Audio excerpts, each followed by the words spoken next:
Hey, happy Thursday morning. I guess we call that Happy Friday on Thursday. It's Mr. Prescott here, and I'm going to be reading to you chapter 18 from Restart. And this is where we're at. We've got about this much left. That helps. At this point, since we're going to the end of the year, we'll probably finish it. So here goes, chapter 18. Chase Ambrose. It is the finding of this court that the three juveniles, Chase, Matthew Ambrose, Aaron Joshua Hakimian, and Stephen Beresford Bratsky acted recklessly and with malice, not merely destroying property, but creating chaotic circumstances that could have endangered the public safety.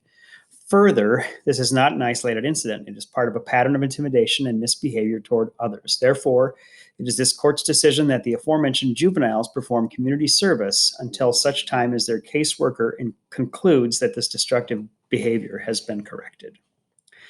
Hi, Chase. When the hand grasps my shoulder, I practically jump out of my skin, scaring poor Brendan halfway back to the breakfast line in the cafeteria. My head has been spinning all morning. Dad asked for my birth certificate so he could set up the appointment with Dr. Wynn. I finally found it in Mom's desk, but that's not all I found. I also stumbled on a copy of the court paper sentencing Aaron, Bear, and me to community service. What's wrong? Brendan asks in concern. You look like you've seen the zombie apocalypse and it's coming this way. How can I explain it? It may not be the zombie apocalypse, but it's just as creepy. The judge's words have been burning themselves into my brain. Pattern of intimidation, zero remorse, pathway to criminality if left unchecked. I didn't realize how bad it was. Oh, sure, the flashbacks keep coming. I remember the wide berth kids gave me when I got back to school after the accident and continue to give me to this day. The general sentiment that Hiawassee Middle School and maybe the whole world would be a better place without me. I'm a pretty heavy presence here. And since I've done nothing in my new life to earn that reputation, it's safe to say that it comes from the secret history amnesia erased from the 13 years before I fell off the roof.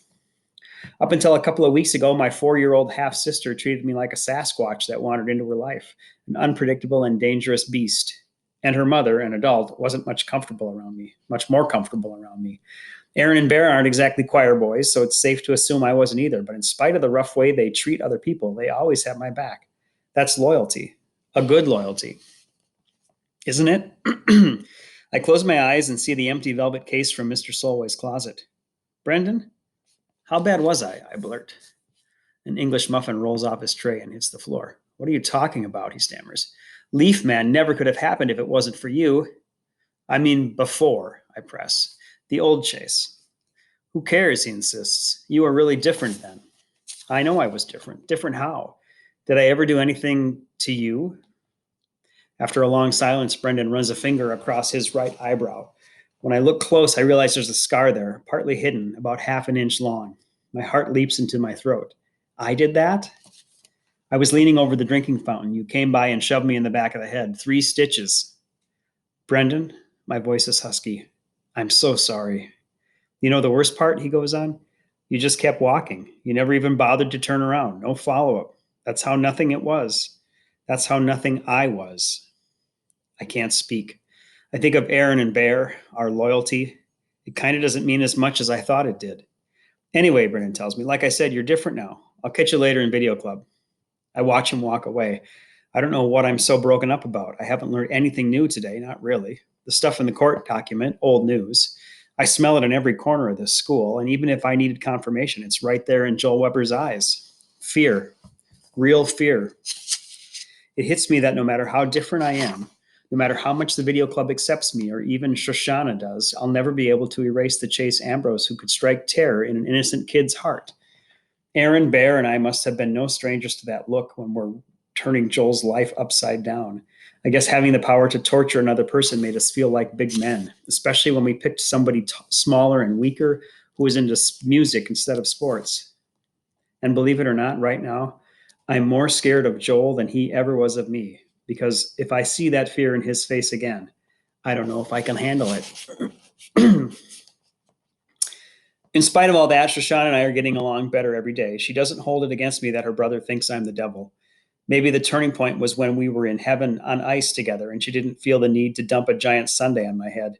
The important thing is we're good. She's promoted me to a full co-creator of our video project on Mr. Solway, which is well into the editing stage. It's coming out fantastic. Editing has been tough since we have so much great footage. It's practically painful to decide what to cut. We even argue about it, sometimes change each other's minds. It's a real partnership.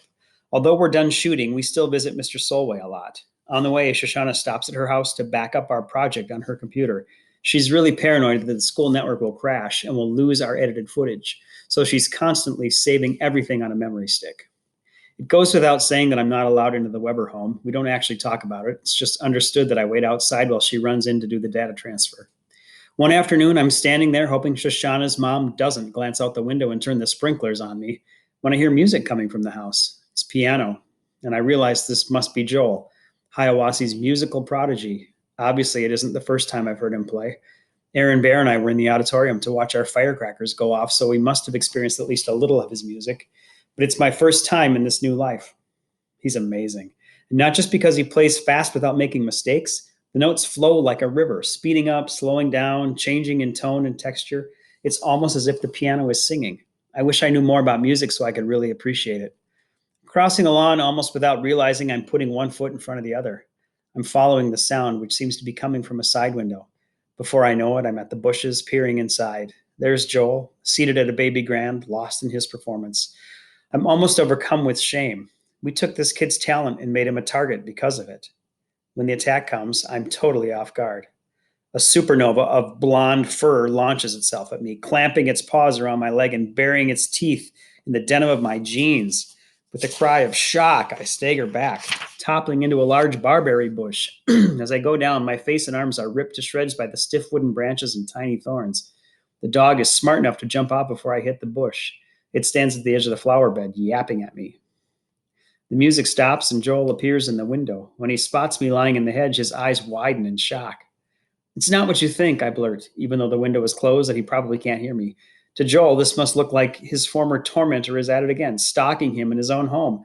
How could I be so stupid? I try to get up out of the hedge, but every time I move, I get scratched and tangled even more. Plus, that agitates the dog, who starts howling. A moment later, Mrs. Weber marches across the lawn, tossing over her shoulder. "You must be mistaken, Joel. There's no way Chase Ambrose." She spies me then and falls silent. Joel is next. "See? I told you, it's him." I try to explain. "I'm just waiting for Shoshana. We're going to visit Mr. Solway." "And there's a reason to skulk in our bushes?" Mrs. Weber demands icily. Technically, I'm doing more bleeding than skulking, but I just say, "I heard the music and then the dog." "Mom?" Shoshana's voice. "What's going on?" Shoshana backs up my story, which according to Mrs. Weber is the only reason they're not calling the cops. The two of them drag me out of the hedge, which is even more painful than going in. "Good dog, Mitzi," is Joel's comment. I turn to Mrs. Weber. "I'm sorry for the disturbance. I came closer to hear the music, and when the dog attacked, I fell in the bushes." I add to Joel, "You're really good." He doesn't answer. His mother looks me over critically. "You're bleeding." And then, "I guess we can't let you walk around like that." She drags me into the kitchen and washes all my cuts and scratches with antiseptic. The good news is Mitzi's bite didn't break the skin. The bad news is every thorn and branch did. It's the worst agony I can remember since I fell off the roof, and I can't shake the feeling that Mrs. Weber is loving supplying it. It's the first time I've ever seen Joel smile. Even Shoshana is grinning a little, although she tries to disguise it as sympathy. I don't know what's worse, the pain or the reason they're enjoying watching me suffer. The next time I'm outside the Weber house waiting for Shoshana to back up our work, I keep my distance. Joel's playing the piano again. I hear it, and I can actually see him at the keys through that side window. He glances up, spots me, and gets to his feet. I'm thinking, oh man, I'm in trouble now. He's going to sick the dog on me again. Or worse, his mom. Then he does the last thing I ever expected. He reaches over, opens the windows, and goes back to practicing. If I didn't know better, I'd swear he wants me to listen. At school, lunch is turning into the most stressful part of my day. I've been alternating my cafeteria time, one day at the football table with Aaron Bear and the Hurricanes, and the next across the lunchroom with the video club. I take a lot of flack from the team who can't understand me hanging out with Dork Nation. I realize the players joke around a lot, but it's starting to sound less and less like joking.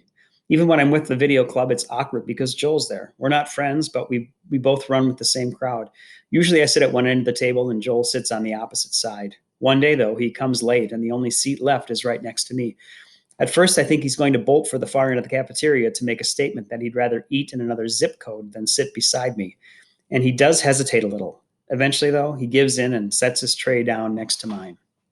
Everybody else is looking at us like there's about to be a major war, but nothing happens. Still, a couple of days later, the others make sure there's a spot for Joel nice and far from me. None of this escapes the watchful attention of Aaron and Bear. I get that you hang out with the video dweebs now, Aaron tells me, but him, Joel Weber, it's thanks to him that we got put on community service. Yeah, and we never did anything to him, I retort sarcastically. Okay, fine, says Bear, but how are we supposed to know he was going to go crying to mommy? We booby-trapped his piano in an auditorium full of people, I bark. I think his mommy would have noticed without him ratting us out. All right, you made your point, Aaron soothes. It wasn't the nicest thing to do, and we're paying the price for it, aren't we? It's over. Forget it. And why Joel, huh? I go on. I know you think all the kids at this school who don't play football are either dweebs, wimps, or losers, but how is he different from anybody else? Because he's small? Because he's talented? Bear explodes. Why don't you ask yourself? You're the one who picked him. You used to be a fun guy. Or did you forget that too? We did what we did because it was fun, and the more Weber lost his mind, the funner it was, especially to you. Did it feel great when we heard he was going to that other school? No. But by then we were headed for the Graybeard Motel, so who cared where they sent him?